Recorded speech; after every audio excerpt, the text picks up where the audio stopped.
25 नवंबर 1949 को बाबा साहब ने अपनी कॉन्स्टिट्यूंट असेंबली की डिबेट में ये बात कही थी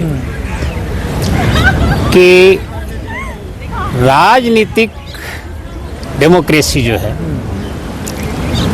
वह तब तक सरवाइव नहीं ढंग से कर सकती है जब तक कि सामाजिक और आर्थिक डेमोक्रेसी ना हो।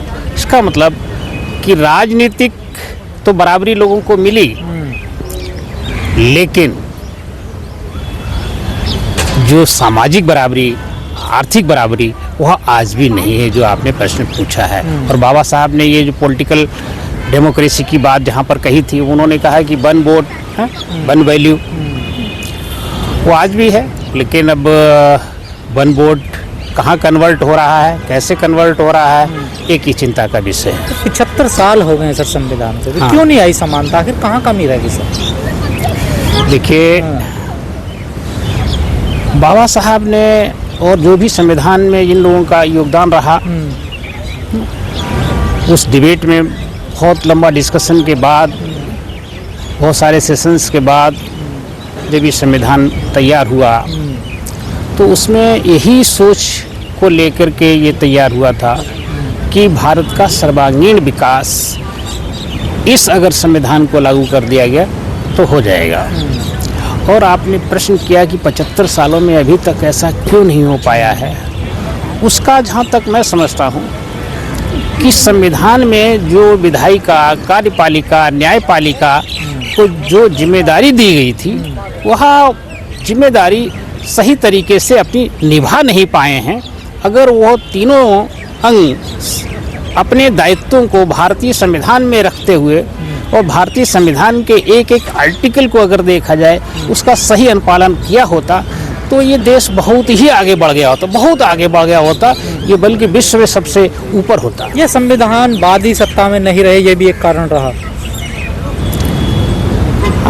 देखिए, संविधान वादी या न वादी से ये बात नहीं है। बात ये है कि बाबा साहब ने फिर उसी 25 नवंबर 1949 को अपनी लास्ट स्पीच में कॉन्स्टिट्यूंट असेंबली की डिबेट में ये बात कही थी कि आज जो हम भारत के लोगों को ये संविधान समर्पित कर रहे हैं, लेकिन ये संविधान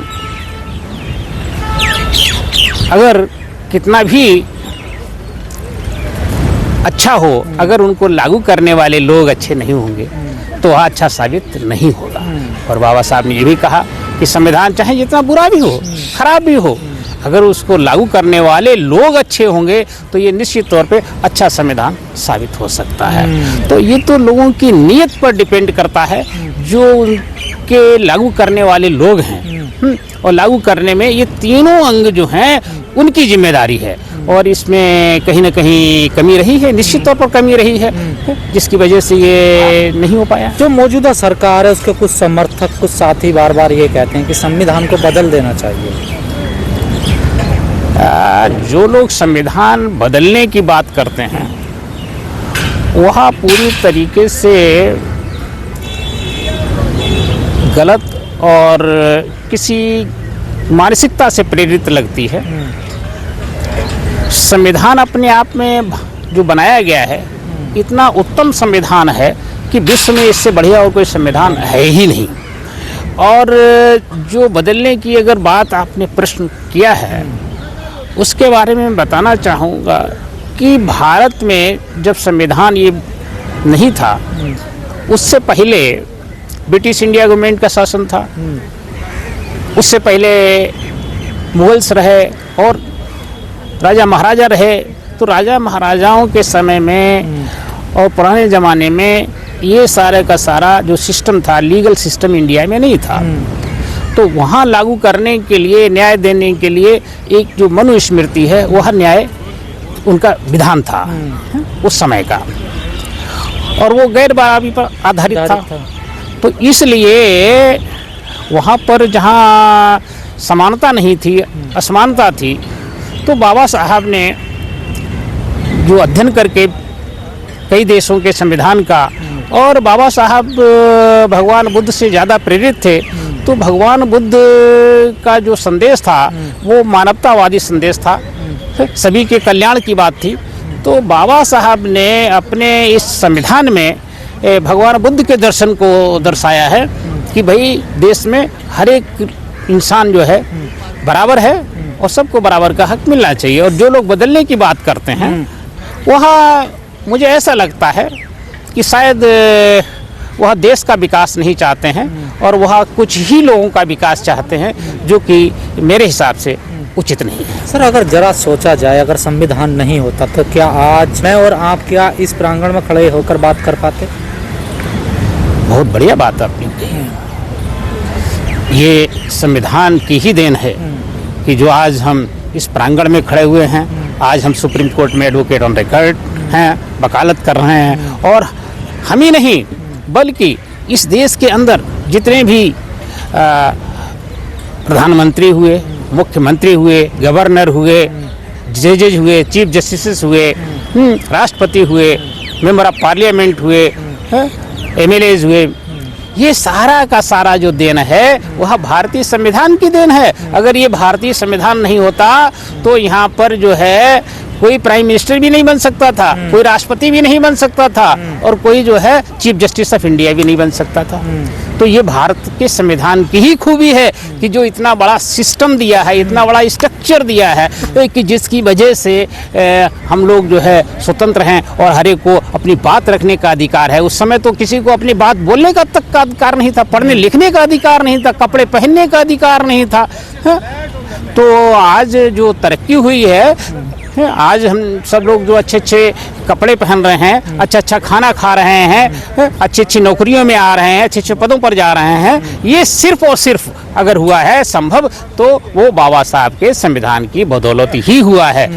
लगातार विपक्ष कह रहा है कि संविधान पर हमला हो रहा है, क्या ये सच है बात सर?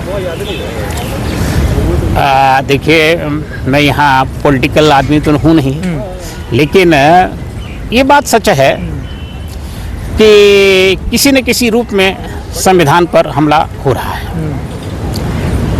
और कुछ ऐसी ताकतें हैं जो अपने को सामाजिक संगठन बोलते हैं, लेकिन उनका जो छिपा हुआ एजेंडा है वह सीधा का सीधा राजनीतिक है और वो राजनीति की तरफ उनका ज़्यादा दखलंदाजी है।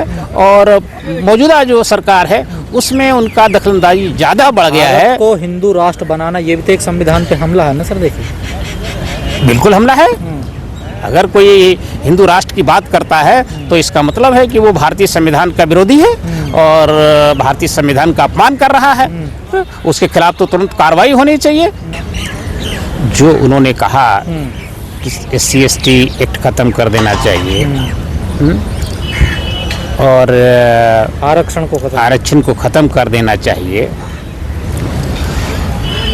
उन्होंने शायद उस पुराने समय का सामाजिक व्यवस्था नहीं देखा है और जो अभी भी बरकरार है। ऐसा नहीं है कि वो व्यवस्था पूरी तरह से समाप्त हो गई है। जगत गुरु उन्होंने नहीं देखा होगा, मनुस्मृति की वकालत करते हैं वो। हाँ, तो उन्होंने जो वकालत कर रहे हैं उन्होंने उसका उत्पीड़न नहीं देखा है, न समझा है।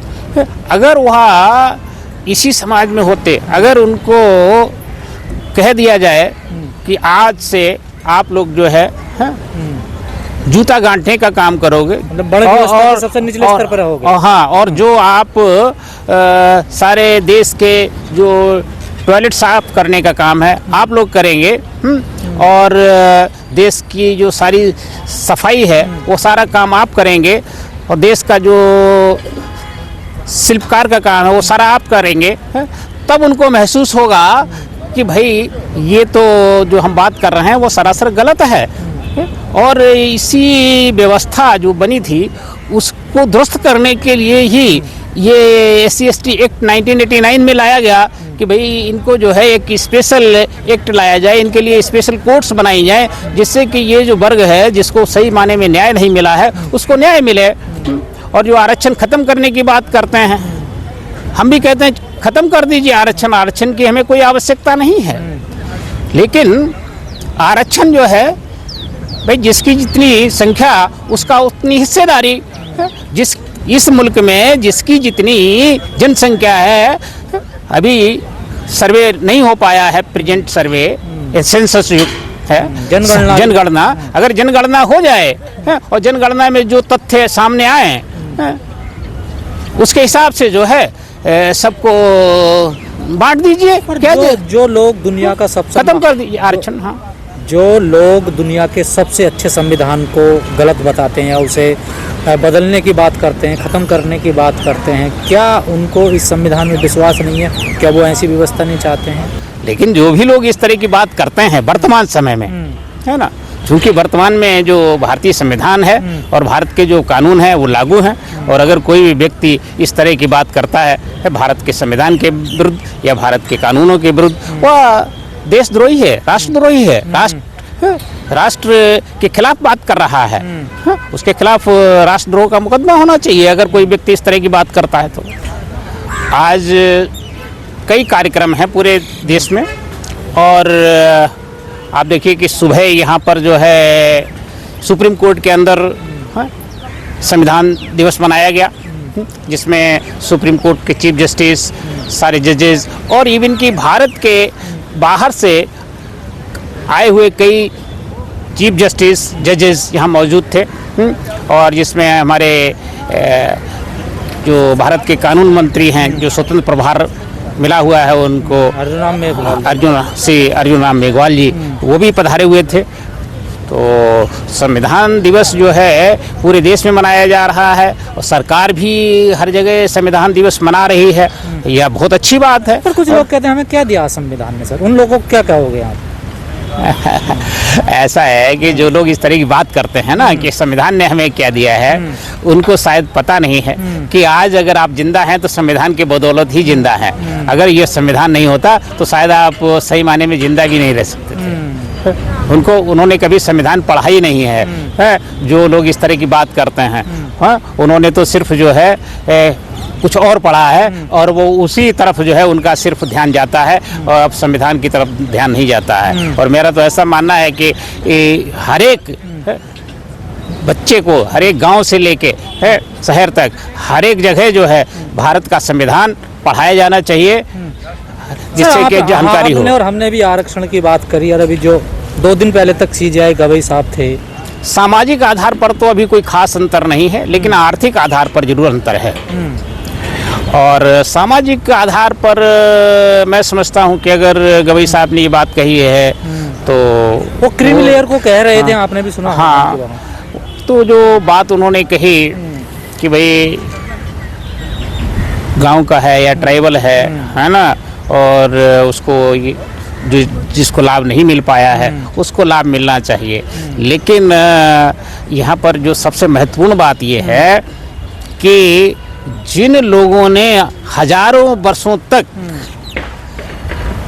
जो 85% लोग हैं, इनका हक मार के रखा था, अगर इन 75 सालों में थोड़ा बहुत इनको मिला है तो मैं समझता हूँ कि कोई खास बदलाव नहीं हुआ है। और गवई साहब की अपनी सोच है, उन्होंने जो अपने हिसाब से जो भी कहा है ना, उस पर नहीं, आपको नहीं लगता गवई साहब ने आरक्षण की, SC/ST के आरक्षण की परिभाषा बदल दी है? निश्चित तौर पर संविधान में है क्या कुछ ऐसा सर? नहीं, संविधान में ऐसा नहीं है जैसा वो कह रहे हैं। देखिए, होता क्या है कि बहुत सारी चीज़ें जो जजेस के सामने आती हैं, कई बार आपने देखा होगा जजमेंट्स में भी वो चीज़ रिफ्लेक्ट होती है कि जज अपनी मानसिकता से, अपनी सोच से, है ना, उसको इंटरप्रेट कर देते हैं। जो मेरे हिसाब से वह होना चाहिए कि भाई आपके सामने मांग क्या रखी गई है, आपके सामने जो पिटीशन है, जो अपील है, उसमें किस तरह की मांग की गई है, क्या उसमें प्रेयर है, उस प्रेयर पर ही कंसंट्रेट करना चाहिए, और उस प्रेयर से संबंधित जो लीगल साक्ष्य हैं उनके आधार पर ही जो है फैसला देना चाहिए, और गैर तार्किक बातें नहीं जजमेंट में आनी चाहिए। सामाजिक शोषण जो होता है वो पैसा देखकर होता है या जाति देखकर होता है सर?